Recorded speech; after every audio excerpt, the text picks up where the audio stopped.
Good morning all of you. आज हम जो जल संसाधन है उसके कुछ इम्पोर्टेंट प्रश्न रहते हैं वो हम करेंगे। जैसे वर्षा के असमान वितरण से क्या हानियां हैं।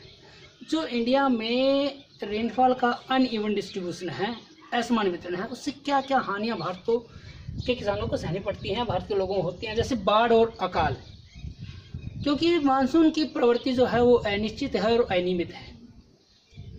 इस वजह से जब कभी बारिश जो है सामान्य से ज़्यादा होती है तो बाढ़ें आ जाती हैं, पर्याप्त नहीं हो पाती तो अकाल की स्थिति पैदा होती है। दोनों ही स्थितियों में लोगों को हानि उठानी पड़ती है, जान माल की हानि होती है। दूसरा पॉइंट है भी, क्योंकि जब बाढ़ आती है तो भी फसलें खराब हो जाती है, अकाल की स्थिति होती है तो भी फसलें खराब हो जाती हैं। दोनों ही स्थितियों में जान माल की हानि होती है, पशु मर जाते हैं, लोग भी मर जाते हैं।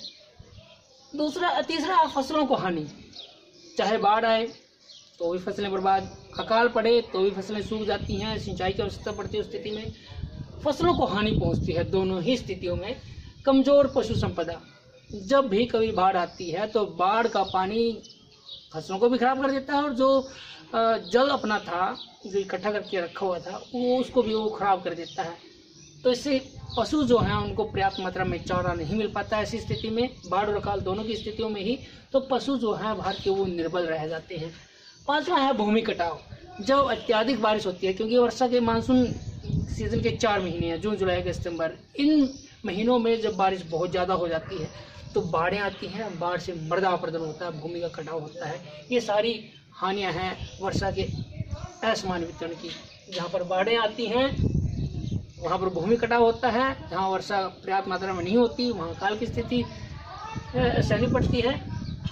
एक प्रश्न आता है कि क्या कारण है कि दक्षिण भारत में सिंचाई का प्रमुख साधन तालाब है। सदर्न इंडिया में तालाबों से ज़्यादा सिंचाई की जाती है, क्या कारण है? मुख्य साधन माना जाता है सिंचाई का। जैसे भूमि पठारी है, वहाँ की पठारी भूमि होने की वजह से नहरें खोदना आसान नहीं है वहाँ पर, इसीलिए भी तालाबों से सिंचाई की जाती है। दूसरा कठोर भूमि होने की वजह से जो पानी है वो ज़्यादा पेनिट्रेट नहीं हो पाता नीचे, इसीलिए जो तालाब बनाए जाते हैं या नेचुरली वहाँ पर जो गड्ढे हैं उनसे तालाब आसानी से बन जाते हैं। तो तालाबों से ज़्यादा पानी सोखती नहीं ज़मीन, इस वजह से भी दक्षिण भारत में सिंचाई का प्रमुख साधन क्या है? तालाब है। तीसरा है प्राकृतिक गड्ढे। ऊबड़ खाबड़ जमीन है, प्राकृतिक रूप से तालाब वहाँ पर मौजूद है, बांध थोड़े बना दिए जाते हैं, तालाब में पानी इकट्ठा हो जाता है, तालाब का रूप आसानी से दिया जा सकता है। ये भी वजह है कि दक्षिण भारत में तालाबों से सिंचाई की जाती है। मौसमी नदियाँ, दक्षिण भारत की जो नदियाँ हैं वो मौसमी हैं, पूरा साल उनमें पानी नहीं रहता। मानसून सीजन में ही वर्षा ऋतु के जो 4 महीने हैं उसी में बारिश रहता है, बारिश का पानी उसमें रहता है नदियों में। इसीलिए भी शुष्क जब मौसम आता है तो उसमें सिंचाई की जरूरत पड़ती है और इसलिए तालाब जरूरी है। तालाबों से सिंचाई इसलिए प्रमुख वहाँ पर साधन है। एक प्रश्न ये आता है कि हिमालय की नदियाँ और प्रायद्वीपीय भारत की नदियों में अंतर क्या है? What is the difference between the Himalayan reverse and the peninsular Indian river? इनमें क्या अंतर है? जैसे हिमालय की जो नदियाँ हैं वो सदा नीरा है, पूरा साल उनमें पानी रहता है। वर्षा ऋतु जब होती है तो वर्षा का पानी भी चलता है, जब वर्षा नहीं होती तो हिमालय में जो ऊंची चोटियां हैं वहाँ पर बर्फबारी होती रहती है या बर्फ जमी रहती है, उसका पिघलने से उस ऋतु में नदी में पानी रहता है।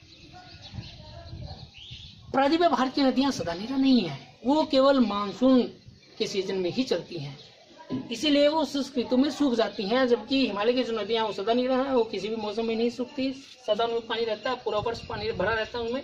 सिंचाई और जल विद्युत निर्माण में अधिक भूमिका है हिमालय की नदियों की, क्योंकि पानी की मात्रा ज़्यादा है, बांध बड़े बड़े बनाए गए हैं, जल विद्युत क्षमता भी इनमें ज़्यादा है। जबकि दक्षिण भारत की नदियाँ छोटी हैं, सिंचाई और जल विद्युत का निर्माण उनमें कम हो पाता है। तीसरा, हिमालय की जो नदियाँ हैं मैदानी भागों से होकर बहती हैं, इसीलिए नहरें खोदना उसमें आसान है और सिंचाई इसीलिए उत्तरी भारत में सिंचाई ज़्यादा क्षेत्र में होती है। जबकि दक्षिण भारत में जो नदियां हैं वो चट्टानी क्षेत्रों से, ऊबड़ खाबड़ क्षेत्रों से बहती हैं, उनमें नहरें खोदना इतना आसान कार्य नहीं है। चौथा, हिमालय की तलहटी में पहुंचते समय जो हिमालय की नदियां हैं जलप्रपात बनाती हैं, बांध बनाकर उन पर जल विद्युत का कार्य आसानी से लिया जा सकता है। जल विद्युत के विकास के लिए उपयुक्त मानी जाती हैं ये नदियाँ। जबकि दक्षिण भारत की नदियाँ तीव्र ढाल बनाती हुई बहती हैं, थोड़ी थोड़ी दूरी पर बांध बनाया जाता है, इसीलिए उनके जल विद्युत के विकास की जो क्षमता है उनमें कम पाई जाती है। पांचवा, हिमालय की नदियाँ लंबी हैं और इनके जल ग्रहण क्षेत्र भी काफ़ी बड़े हैं। जल ग्रहण क्षेत्र होता है जहाँ जहाँ से नदी पानी ग्रहण करती है, उसका कैचमेंट एरिया भी इसको बोल दिया जाता है। जबकि दक्षिण भारत की नदियाँ छोटी हैं, रिवर्स जो हैं वो स्मॉल हैं, छोटी हैं, उनका जल ग्रहण क्षेत्र भी क्या है, छोटा है। ये भी बोल सकते हैं कि हिमालय की नदियों के बेसिन क्षेत्र कैचमेंट एरिया काफ़ी अधिक विस्तृत है, जबकि प्रायद्वीप भारत की नदियों का जो कैचमेंट एरिया वो छोटा है। छठा है, विशाल डेल्टाओं का निर्माण करती हैं हिमालय की नदियाँ, क्योंकि लंबा चौड़ा मार्ग तय कर आती हैं। हिमालयी क्षेत्र में जो नदियाँ तलछट अपने साथ भाग लाती हैं, समुद्र में मिलने से पहले उसको निक्षेपित कर देती हैं, उसको डेल्टा कहा जाता है। विशाल डेल्टाओं का निर्माण करती है, जैसे गंगा ब्रह्मपुत्र नदी का डेल्टा है। जबकि दक्षिण भारत की जो नदियाँ हैं वो अपेक्षाकृत छोटे डेल्टाओं का निर्माण करती हैं, और पश्चिम की तरफ बहने वाली जो नदियाँ हैं वो तीव्रगामी हैं, इसीलिए वो एस्चुरीज में आती हैं, डेल्टाओं का निर्माण वहाँ पर नहीं हो पाता है। इसके साथ ही अपना ये जो लेसन था जल संसाधन वाटर रिसोर्सेज वो हो जाता है कंप्लीट, बाकी हम करेंगे बाद में। Thank you.